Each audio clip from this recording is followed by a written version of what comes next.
오늘 우리에게 주신 하나님의 말씀은 빌립보서 3장 20절, 21절 말씀인데 우리 한 목소리로 같이 읽어보겠습니다. 같이 봉독합니다. 그러나 우리의 시민권은 하늘에 있는지라 거기로부터 구원하는 자 곧 주 예수 그리스도를 기다리노니 그는 만물을 자기에게 복종하게 하실 수 있는 자의 역사로 우리의 낮은 몸을 자기 영광의 몸의 형체와 같이 변하게 하시리라. 아멘. 저와 여러분은 살아가시면서 무엇이 부러우십니까? 무엇을 가지고 싶으시고 어떤 삶을 누리고 싶으십니까? 우리 큰애가 지금 목사가 되어 있는데 어릴 때 아주 잘 사는 집에 가면 장난감들이 너무 넘쳐났습니다. 저희는 사골세방에서 반지하에서 살고 있는데 그분은 벌써 맨션 아파트에서 살고 있고 수많은 장난감과 없는 것 없이 다 누리고 있습니다. 그 아이 집에만 가면 우리 아이가 올 생각을 하지 않습니다. 그냥 그 장난감이 좋아서 그 장난감을 가지고 놀고 싶어서 조금이라도 가지고 놀고 싶어서 그렇게 참 집에 오기를 싫어하는 아들을 데리고 집에 오는 아빠의 마음은 조금 씁쓸할 때가 있었습니다. 부러운 마음이 들죠. 우리 아이도 저렇게 참 마음 놓고 장난감을 놀게 해주면 얼마나 좋을까. 그런 부러움들이 우리에게 있을 수 있는 것입니다. 잘 사는 사람들을 보면 부럽고 건강한 사람들을 보면 부럽고 잘 나가는 사람을 보면 부러운 마음이 우리 가운데 있을 수 있는 것이지요. 그런데 사도 바울은 이렇게 얘기하는 것입니다. 그들의 마침은 하나님 없이 그렇게 산다면 그들의 마침은 멸망이고 그들의 신은 배요 그 영광은 그들의 부끄러움에 있고 땅의 일을 생각하는 자에 불과하다. 아무리 세상에서 많은 것을 누리고 많은 것을 가지고 있다고 하더라도 하나님을 알지 못하고 땅의 사람으로 살아가면 그 결말은 너무 허무하다라고 이야기해 주는 것입니다. 지난주에 우리가 함께 나눴던 말씀이죠. 사도 바울은 이제 오늘 본문 빌립보서 3장 20절 말씀을 통해서 그렇게 땅의 일을 생각하는 세상 사람과 그리스도의 십자가 보복음을 깨닫고 믿는 저와 여러분은 전혀 다른 세계의 사람, 전혀 다른 신분의 사람임을 강조하고 있습니다. 우리 빌립보서 3장 20절 말씀인데 다시 한번 함께 읽어보겠습니다. 그러나 우리의 시민권은 하늘에 있는지라 거기로부터 구원하는 자 곧 주 예수 그리스도를 기다리노니.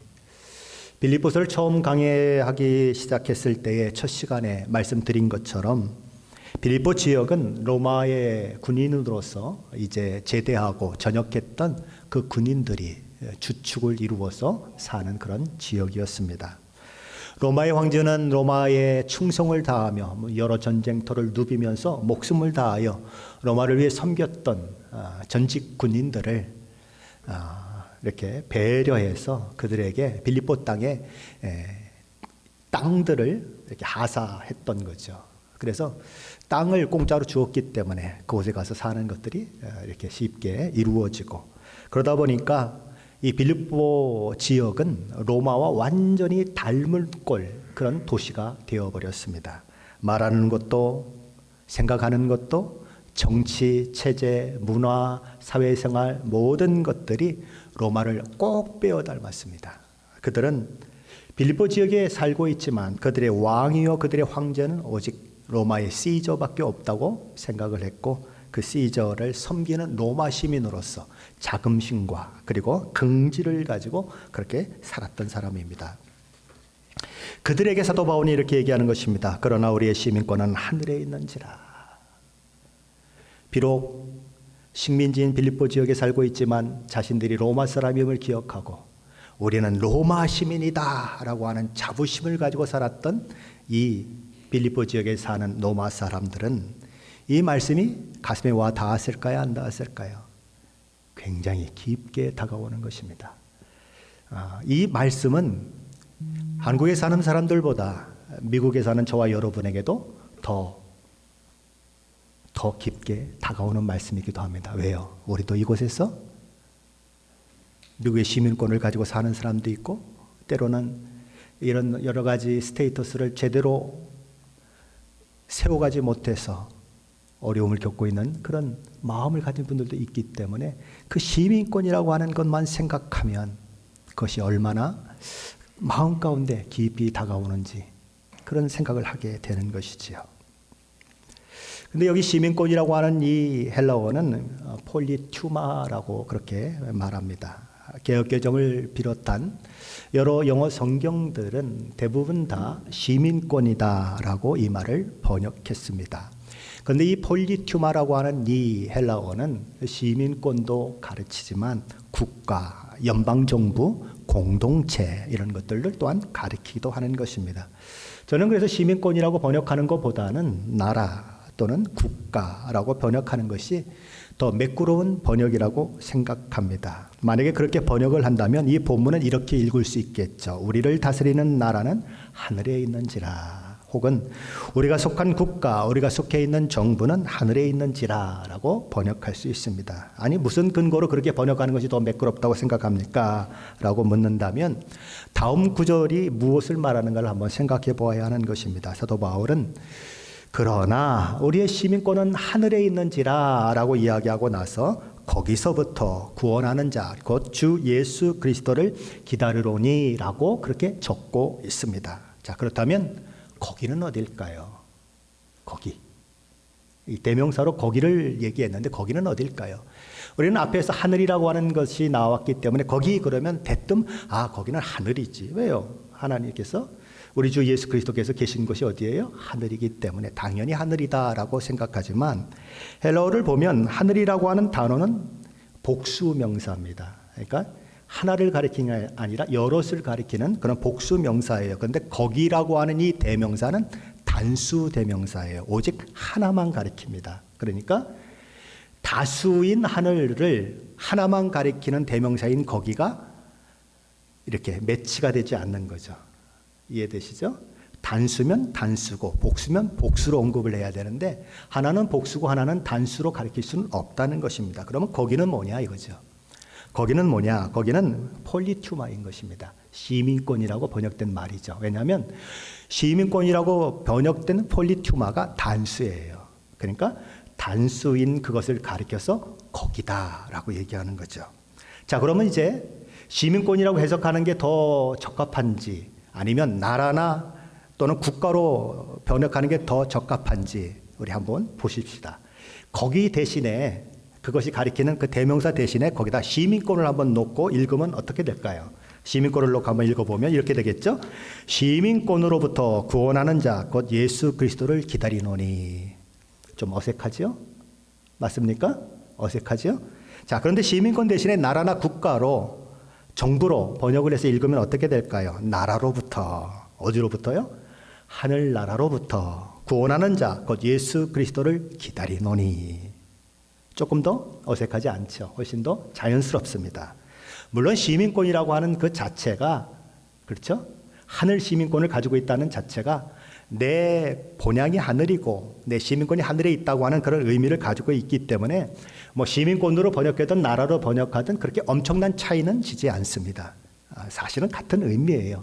그런데 제가 이렇게 이 말씀을 강조하는 이유는 사도 바울이 지금 강조하는 것이 무엇이냐 하는 것을 이야기하고 싶어서 그런 것입니다. 사도 바울은 이 본문의 말씀을 통해서 우리를 다스리고 통치하는 국가는 하늘에 있다.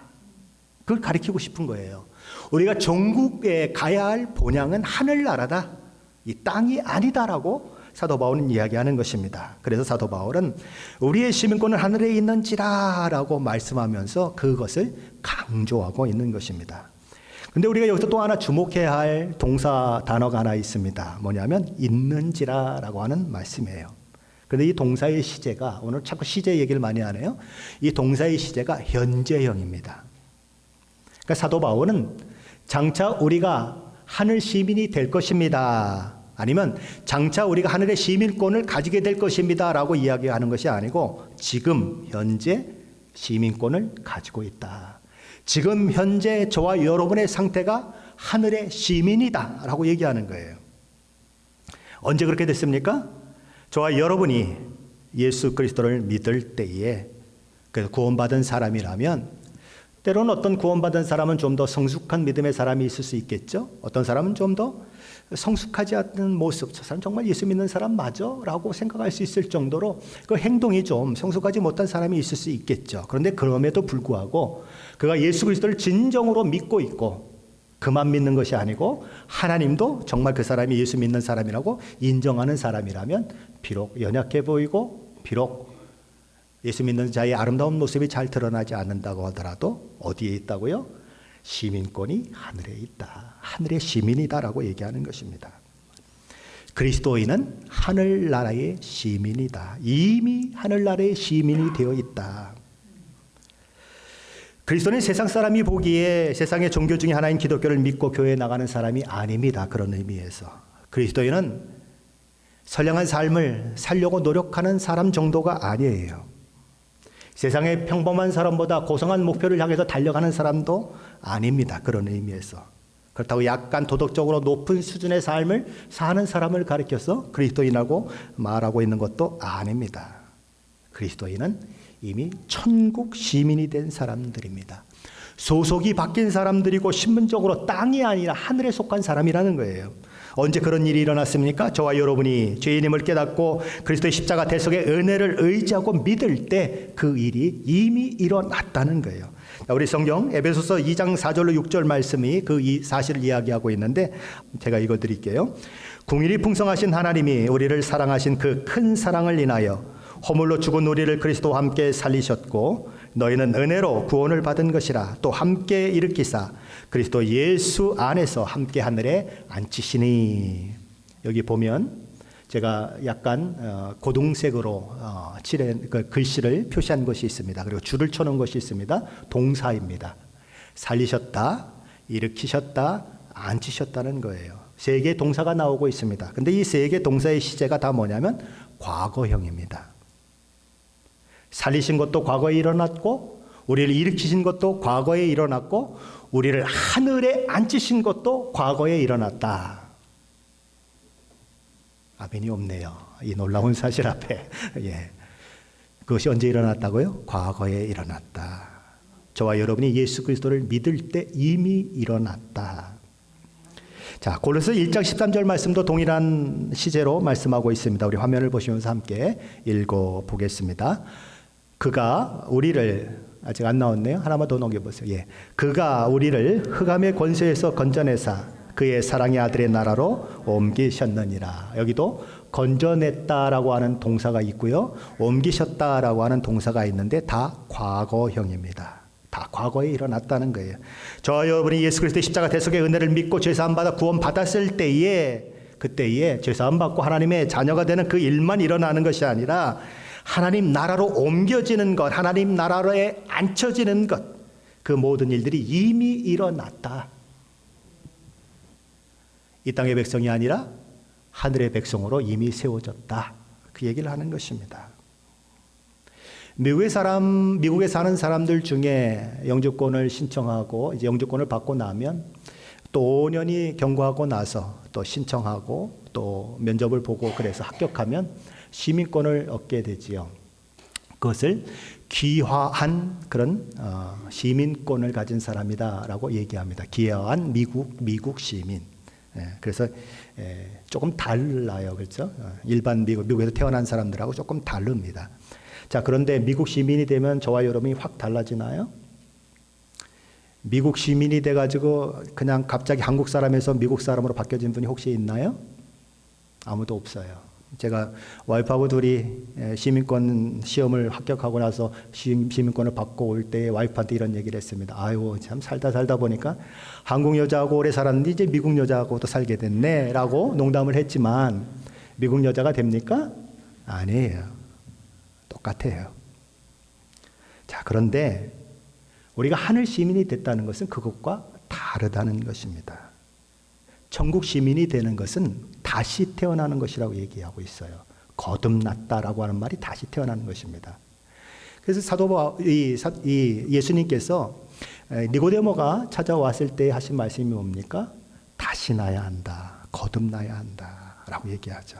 내가 어떻게 어머니 뱃속에 들어가 다시 날 수 있겠습니까? 라고 얘기하니까 예수님 뭐라고 말씀하세요? 성령으로 난 자는 이와 같으니 바람이 어디로 불며 어디로 가는지 알지 못하지만 네가 그렇게 성령으로 나야 한다라고 얘기하는 것처럼 우리가 하늘나라의 시민이 되는 것은 바로 그런 것입니다. 완전히 새로운 사람으로 다시 나는 거예요. 그래서 하나님의 백성으로 하나님의 나라의 시민으로 완전히 다시 거듭나게 되면 그는 새로운 생명을 가진 사람이 되는 것이고 완전히 새 사람이 되는 것입니다. 이전과 완전히 다른 사람이 되는 거예요. 이전에는 땅의 사람이었는데 이제는 하늘의 사람이 되는 겁니다. 이전엔 땅의 일만 생각하는 사람인데 이제는 하늘의 일들을 생각하는 사람, 이전엔 하나님을 알지 못했던 사람인데 하나님을 아는 사람, 그런 사람으로 완전히 다시 나는 거예요. 그래서 완전히 새로워지는 것입니다. 고린도후서 5장 17절에 이렇게 얘기하는 거죠. 그런즉 누구든지 그리스도 예수 안에 있으면 새로운 피조물이라. 이전 것은 지나갔으니 보라 새 것이 되었도다. 완전히 달라지는 거예요. 귀화한 것과는 다른 것입니다. 하늘 시민이 되는 것은 완전히 내가 달라지는 거예요. 구원받아 새 사람이 된 자는 신령한 성품에 참여하는 자가 됩니다. 하나님의 자녀로 다시 태어납니다. 그렇기 때문에 거듭나지 않은 사람, 구원받지 않는 세상 사람과 구원받고 하나님 나라의 백성 된 사람은 근본적으로 다른 사람이에요. 하나는 땅의 사람이고 하나는 하늘의 사람이에요. 완전히 다른 것입니다. 성경이 늘 얘기하고 있는 것은 바로 그거예요. 하나님의 나라 백성은 겉모습만 다른 모습이 아니다. 교회 다닌다고 해서 하나님의 나라의 백성이 아니다. 하나님 나라의 백성은 완전히 다른 사람이다. 그래서 성경은 늘 두 가지 나라를 얘기하는 것입니다. 하나는 하나님의 나라가 있다. 하나님의 통치와 다스림의 모든 것들이 있는 하나님 나라가 있고, 반대로 사탄의 나라가 있다. 어둠이 다스리고 사탄이 모든 것을 지배하고 통치하는 그 나라가 있다. 아이고, 나는 뭐 사탄도 모르고 살았는데요. 나는 뭐 예수도 알지 못하고 사탄도 알지 못해요. 그러니까 나는 어둠에 속하지 않았고 사탄의 나라에 속하지 않았습니다 라고 얘기해도 소용이 없어요. 두 나라 중에 하나밖에 없는 것입니다. 양다리 걸칠 수는 없습니다. 한쪽 나라에 속했으면 한쪽 나라에 속하지 않은 것이고, 한쪽 나라에 속하지 않았으면 다른 쪽 나라에 속한 것입니다. 하나님 나라의 백성이든지 사탄의 백성이든지, 하나님 나라에 속한 사람이든지 사탄의 나라에 속한 사람이든지 둘 중에 하나밖에 없다는 것이 성경이 얘기하는 것입니다. 그런데 예수 믿고 거듭나서 그렇게 하나님의 자녀가 된 저와 여러분은 하나님 나라에 속했다라고 사도 바울은 선언하는 것입니다. 자, 그렇다면 하나님의 나라에 속했다고 하는 것이 가지는 의미는 어떤 것이 있을까요? 우리 하나님 나라에 속했다고 하는 것의 첫 번째로 그것은 우리의 왕이시요 통치자가 하나님이시라는 의미입니다. 우리의 충성의 대상이 아버지 하나님이시다는 거예요. 이전까지는 우리는 하나님 앞에 충성하지 못했어요. 다른 것에 충성하고 살았습니다. 그런데 예수 믿고 나면 하나님께 충성하고 싶은 마음이 이 속에서 생겨나는 것입니다.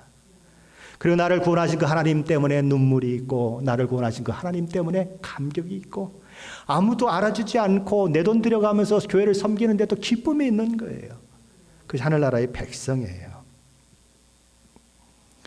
그런 사람은 자기 삶을 지배하시고 통제하시는 분이 누구신지를 알고 살아갑니다. 그리고 하나님이 기뻐하시고 뜻하시는 것이 무엇인지를 늘 마음에 생각하며 살아갑니다. 하지만 세상 어두움의 주관자인 사탄의 나라에 속한 사람들은 언제나 자기 자신이 우상이에요. 얼마나 잘 먹고 살 건가? 얼마나 더 잘 살 것인가? 얼마나 다른 사람보다 더 높은 위치에 올라갈 것인가? 그게 그들 관심이에요. 그러나 우리는 다른 것입니다. 하늘 백성이기 때문에 세상 사람들은 전혀 알지 못하는 하늘의 그 모든 것들을 소망하며 살아가는 거죠. 두 번째로 하나님 나라에 속한 사람은 하늘의 원리를 따라 사는 사람입니다.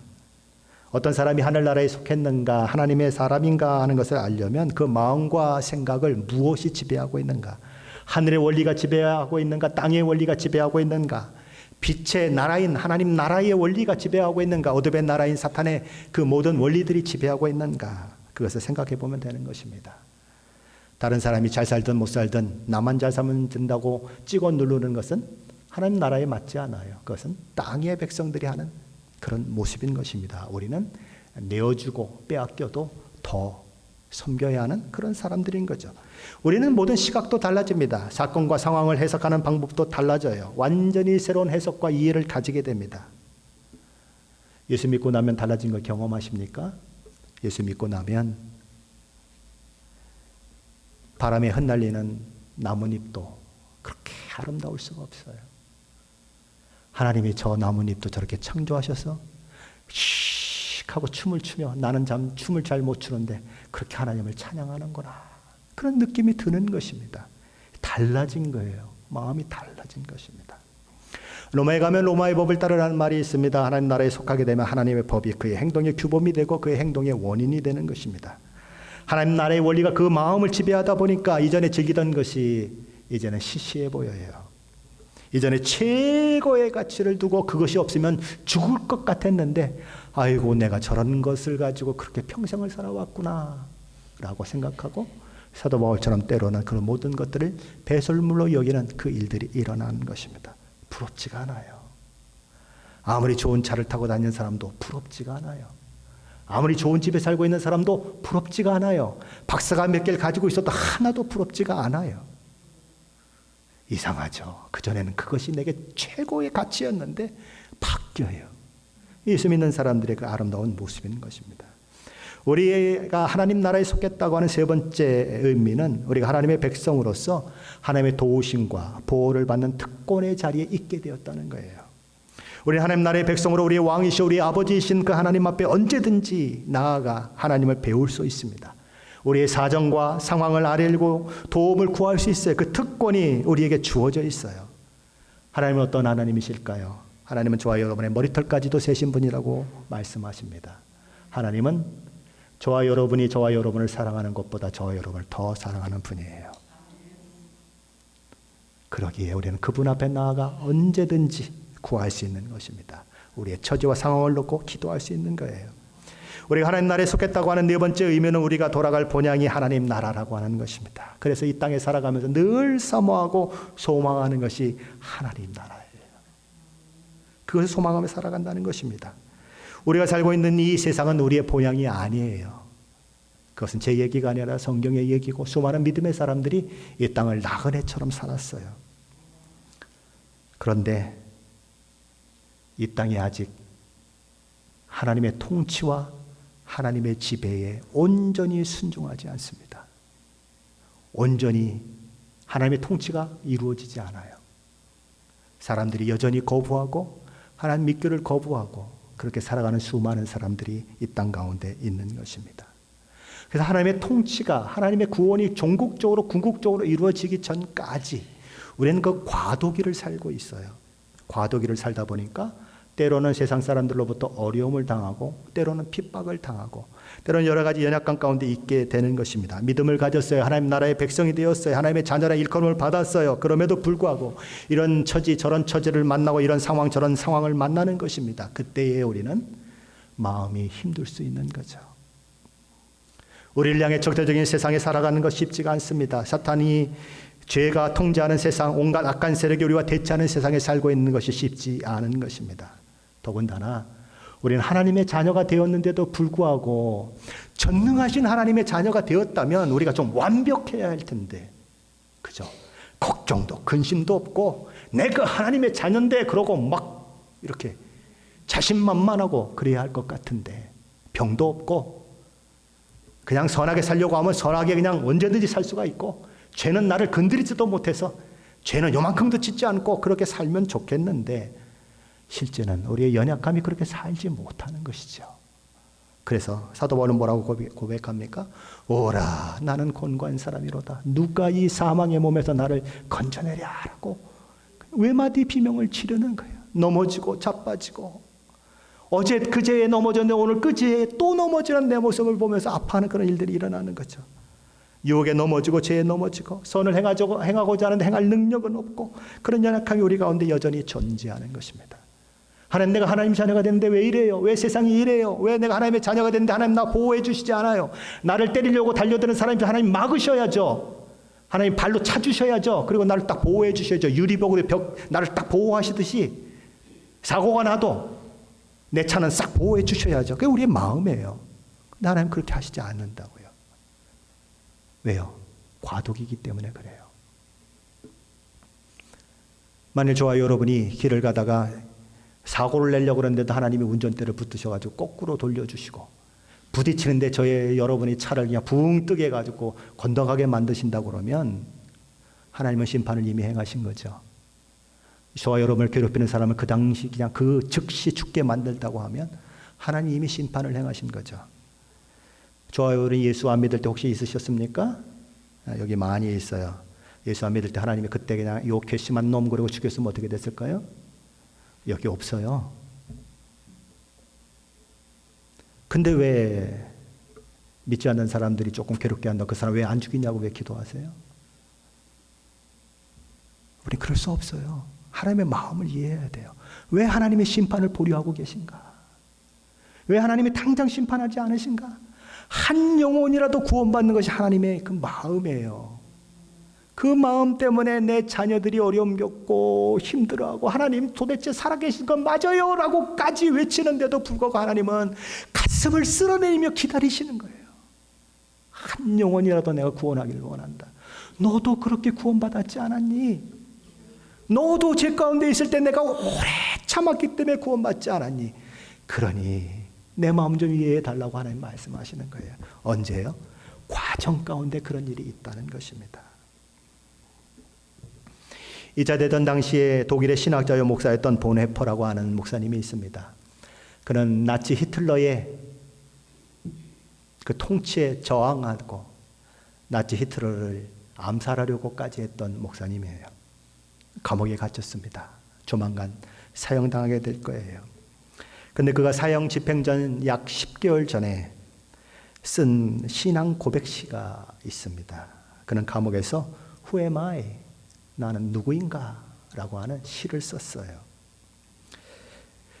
사형수로 옥에 갇혀 있어요. 얼마가 지나면 그는 사형형들에 그렇게 죽어갈 것입니다. 그는 그 감옥에서 어떤 시를 썼을까요? 제가 그분의 시를 한번 낭독해 드리겠습니다. 나는 누구인가? 그들은 종종 내게 말한다. 내가 감방에서 나올 때의 모습은 마치 거대한 성에서 나오는 성주처럼 의연하고 유쾌하며 당당했다고. 나는 누구인가? 그들은 종종 내게 말한다. 내가 나를 지키는 간수들과 이야기할 때의 모습은 마치 사령관이 할 때는 것처럼 자유롭고 유쾌하며 확고했다고. 나는 누구인가? 나는 사람들로부터 이런 이야기를 들어왔다. 나는 불행한 나라를 보낼 때에도 마치 승리에 익숙한 사람처럼 침착하고 웃음을 잃지 않으며 당당했다고. 정말 나는 그들이 말하는 바로 그 사람인가?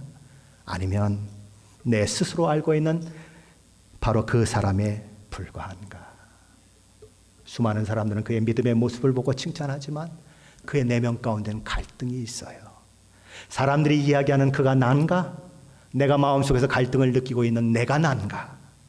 이게 이분의 시의 초점입니다. 마치 새장에 갇힌 새처럼 불안하고 갈망하며 병든 나, 마치 누군가가 내 목을 조르는 것처럼 숨을 쉬기 위해 안간힘을 쓰고 있는 나, 빛깔, 꽃, 새들의 노래에 굶주리고 친절한 말과 인간적 친밀함에 목마르고 변덕스러운 폭정과 아주 사소한 비방에 분노하며 치를 떨고 근심에 눌리고 결코 일어날 것 같지 않는 엄청난 사건들을 기다리고 두려움에 사로잡혀 아무것도 못하고 먼 곳에 있는 친구들을 걱정하고 지치고 허탈한 채 기도하고 생각하며 행동하고 더 연약해질 때에는 이런 것들조차도 포기할 준비가 되어 있는 나는 누구인가? 이런 사람인가 아니면 저런 사람인가? 그렇다면 오늘은 이런 사람이고 내일은 저런 사람인가? 아니면 내 안에 그 두 사람이 동시에 존재하는가? 다른 사람들 앞에서는 대단하지만 혼자 있을 때는 애처롭게 우는 비열한 심약자인가? 이미 승리한 전투를 앞두고 혼비백산하여 도망치는 패배한 군대, 그것과 나의 내면 세계가 다를 바가 없지 않는가? 도대체 나는 누구인가? 그들은 이런 고독한 질문들로 나를 조롱한다. 자기 마음 가운데 갈등을 다른 사람이 나를 조롱하는 거로 얘기하는 것입니다. 그는 마지막에 이렇게 고백합니다. 오 하나님, 내가 누구이든 당신은 나를 아십니다. 당신이 아시듯 나는 당신의 것입니다. 보네보같이 놀라운 하나님의 사람이, 그 믿음의 사람이 고문과 협박 속에서 당당히 자기 믿음을 잃지 않고 버티고 견딘 그런 사람이 이런 고백을 하고 있어요. 겉으로 보기에는 대단해 보이고 수많은 칭찬을 할 수밖에 없는 사람인데 그 내면에서는 이런 갈등이 있어요. 두려움이 있어요. 고통이 있어요. 고독이 있어요. 아픔이 있어요. 나는 도대체 누구인가? 다른 사람이 얘기하는 내가 그 사람인가? 내가 내면에 고통스럽게 바라보는 내가 내 자신인가? 과도기에 사실 저와 여러분의 모습이에요. 하나님을 계신 것도 알고 있는데, 하늘나라에 있는 것도 알고 있는데, 내가 하늘의 시민인 것도 알고 있는데 이 땅의 삶이 너무 고달파, 너무 힘들어, 너무 아파요. 그래서 도망치고, 그래서 두려움에 떨고, 하나님 도대체 어디 계세요? 라고 울부짖고, 그런 모습이 우리 가운데 있는 것 과도기예요.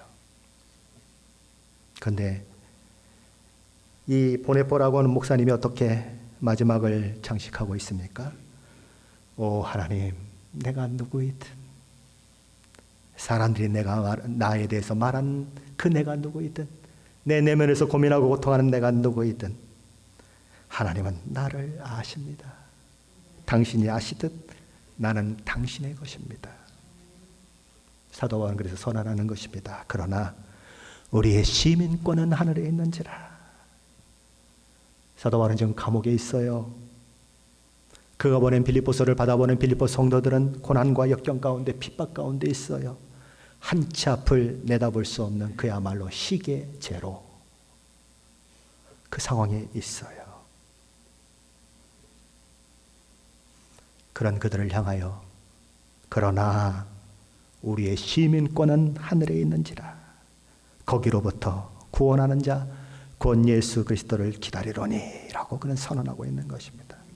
그는 우리가 속한 하늘나라로부터 다시 오실 우리 주 예수 그리스도를 기다리는 자라고 선언해요. 우리를 종국적으로 최종적으로 구원하셔서 다시 세우실 그 주님을 기다리는 자라고 선언합니다. 그것을 잊지 말고 기억하라고 말해요. 우리 주님이 오시면 뭐가 달라지는데요? 우리 주님이 오시면 어떤 일이 일어나는데요? 오늘 보면 빌립보서 3장 21절 말씀인데 함께 읽어보겠습니다. 21절입니다. 그는 만물을 자기에게 복종하시게 하실 수 있는 자의 역사로 우리의 낮은 몸을 자기 영광의 몸의 형체와 같이 변하게 하시리라. 새벽의 성경으로 다시 읽어보면 이렇습니다. 그분은 만물을 복종시킬 수 있는 능력으로 우리의 비천한 몸을 변화시키셔서 그분의 영광스러운 몸과 같은 모습이 되게 하실 것입니다. 우리에게는 고대하는 일이 있습니다. 그것은 우리 주님이 다시 온다는 것입니다. 왜 그렇게 그것을 고대하고 또 고대합니까? 왜냐하면 그날은 최종적으로 궁극적으로 구원을 맛보는 날이기 때문에 그래요. 진정한 하나님의 나라가 완벽하게 실현되는 날이기 때문에 그래요. 우리 주님은 그때 오셔서 지옥을 정복하실 것입니다.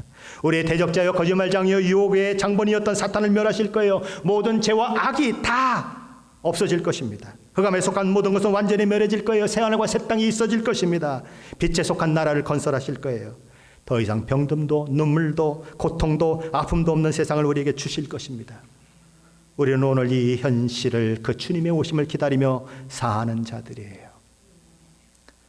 하지만 이 과정은 쉽지가 않은 것입니다. 우리가 예수 믿어도 예수 믿는 것이 얼마나 대단한지도 알지 못하는 세상 사람들이 있습니다. 예수 믿기 때문에 오히려 핍박하는 사람들이 있어요. 그것이 예수님이 마지막 때에 있어질 일이라고 말씀하신 것입니다. 예수 믿기 때문에 먹고 사는 것이 힘든 세상을 우리는 살아가고 있습니다. 원수들로부터 박해를 받는 이슬람권이나 힌두권이나 불교권 사람들처럼 우리도 어느 날 그런 어려움에 처해질 수 있는 상황에 있습니다. 원치 않는 질병과 사고와 같은 여러 가지 일들로 인해 종종 당황해야 하기도 합니다. 두려움을 경험할 수도 있습니다. 그러나 아무리 지옥이 사납게 날뛴다고 하더라도 세상이 우리에게 온갖 악한 짓을 더할지라도 우리는 내가 진실로 속히 오리라 약속하신 대로 우리 주님이 다시 재림하실 것을 믿고 알고 있는 사람들입니다. 우리 주님이 하나님 보호자 우편에 계셨던 우리 주님이 일어나 세상에 다시 오시는 그날, 모든 것을 최종적으로 정복하시고 이기시고 가장 높은 자리에서 통치하시는 그날, 저와 여러분의 사망 권세는 다 깨어질 것이고 사망은 생명의 상징바 되고 넘어지고 자빠지고 병들고 죽었던 우리의 연약한 육체는 부활하신 영광의 주님의 몸으로 그렇게 변화될 거예요. 영생을 누리는 영원한 그런 몸으로 변화될 것입니다. 마음의 소원은 있는데 소원을 이룰 수 있는 능력이 없어서 사도 바울처럼 오라 나는 곤고한 사람이로다 누가 나를 이 사망의 몸에서 건져내라라고 울부짖었던 그런 우리는 더 이상 존재하지 않을 거예요. 그 영광의 날이 다가오고 있어요.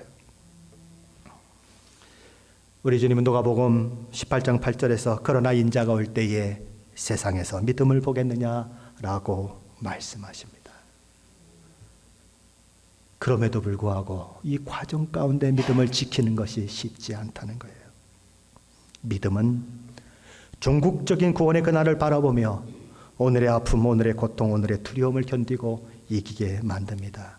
물론 미래에 되어질 일만 바라보고 있는 건 아니에요. 분명 하나님께서는 지금도 역사하시고 인도하시지만 우리의 원하는 대로 역사하지는 않으세요. 그것이 문제인 것입니다. 그러나 믿음을 가지면 우리는 인대로 그날을 기다리며 견뎌낼 수 있습니다. 그리스도의 사람, 하나님의 자녀가 된 믿음의 사람의 특징은 이 기다림에 있어요. 이 소망을 가지고 있다는 데 있습니다. 그 기다림은 어떤 기다림일까요? 아, 예수님이 다시 오신대 라고 머릿속으로만 생각하는 그런 기다림일까요? 아니에요. 그것과 다른 기다림이에요. 저와 여러분에게 내일 저녁에 아주 귀한 손님이 온다고 한번 생각을 해보세요. 정말 평생 한 번 집에 초대할까 말까 한 그런 귀한 손님이 저와 여러분의 집에 내일 저녁에 옵니다.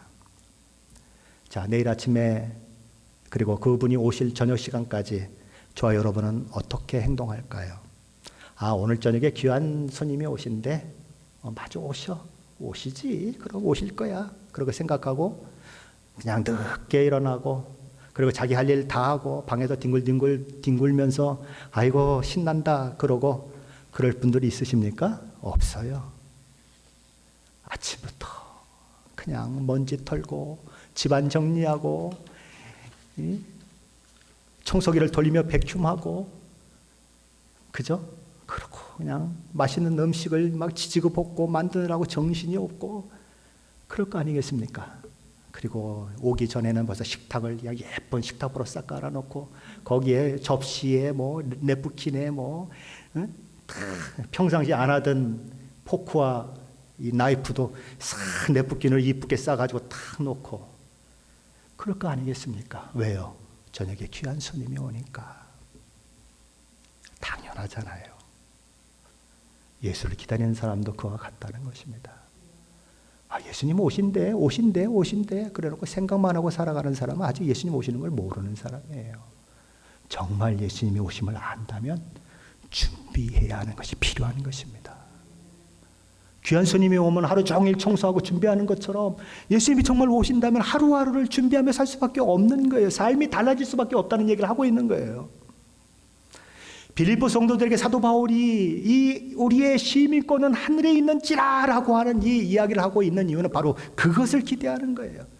너희는 하나님 나라의 시민이다. 주님 오실 날을 기다리는 하늘 백성이다. 그러니 오늘을 어떻게 살아야 하는가? 그분이 오실 그날을 기다리며 하루하루를 하늘의 시민답게 살아내야 하지 않겠느냐? 비록 힘들고 어렵고 핍박을 당하고 여러 가지 상황을 만나지만 하늘의 시민임을 잊지 말아라. 믿음을 지키고 견디고 싸워라. 주님 다시 오신다. 사도 바울의 권면이에요. 준비해라. 그래서 사도 바울은 온 힘을 다해서 이렇게 외치는 것입니다. 여러분 전력을 다해 달려가십시다. 하나님께서 우리에게 보여준 저 멀리 있는 목표를 집중하면서 바라보면서 질주하십시다. 우리를 유혹하는 수많은 것들이 우리 곁에 있지만 이것도 기웃거리고 저것도 기웃거리고 그럴 시간도 그런 여유도 없습니다. 오직 목표 지점으로부터 잠시도 눈을 떼지 말고 그것을 향해 달려가십시다. 그리고 영광의 주님이 오늘 이 날에 그날에 우리가 소망하는 그날에 오실 것을 소망하십시오. 저와 여러분의 모든 연약함이 벗어지는 그날, 주님의 몸처럼 영화롭고 존귀한 몸으로 변화되고 이 땅의 모든 수고가 끝나고 이 땅의 모든 눈물이 다 그쳐지는 그날을 사모하며 그 하늘나라에 살 그날을 사모하며 오늘 하루를 믿음으로 살아내십시오. 사도 바울이 저와 여러분에게 권면하는 말씀이에요. 우리 주님은 오세요. 반드시 오십니다. 내가 속히 오리라. 그들의 주에 줄 상이 내게 있어 내가 그들에게 나를 잘 믿고 따른 자들에게 상을 베풀어 주시겠다고, 행한 대로 갚으시겠다고 그렇게 말씀하세요. 그날을 기다립니다. 이 땅 가운데서 여러 가지 많은 일들을 만나죠. 아픔이 있어요. 왜라고요? 과정 가운데 있기 때문에 그래요. 우리의 원수가 왜 저렇게 날뛰고 있습니까? 하나님이 기다리시기 때문에 그래요. 하나님의 기다리심 때문에 사실은 우리가 아파요, 힘들어요. 그냥 하나님 당장 끝내주시지요, 당장 끝내주시죠 라고 외치지만 하나님의 마음은 그게 아닌 거예요. 그 과정 가운데 우리는 때로 힘들고 어려울 수 있습니다. 그때에 마지막을 바라보십시오. 마지막 그 영광의 자리를 바라보세요. 수많은 훈련 기관을 통해서 월드컵에 나가고 세계선수권 대회에 나가고 올림픽에 나갔던 선수가 마지막 월계관을 머리에 쓰고 국가가 울려 퍼지는 그 가운데 눈물을 흘리는 그 순간이 있는 것처럼 그날을 생각하세요. 왜 이 고통을 내가 이기고 있는가? 내가 왜 이 고통 가운데서 참고 있는가? 그날 하나님 앞에서 의의 면류관을 쓰고 기쁨으로 서기 위하여 내가 오늘을 견디고 오늘을 살아낸다 라고 하는 그 믿음의 고백이 저와 여러분 가운데 있어서 매일매일을 믿음으로 살아내는 귀한 일들이 있으시기를 예수 그리스도 이름으로 간절히 축원합니다.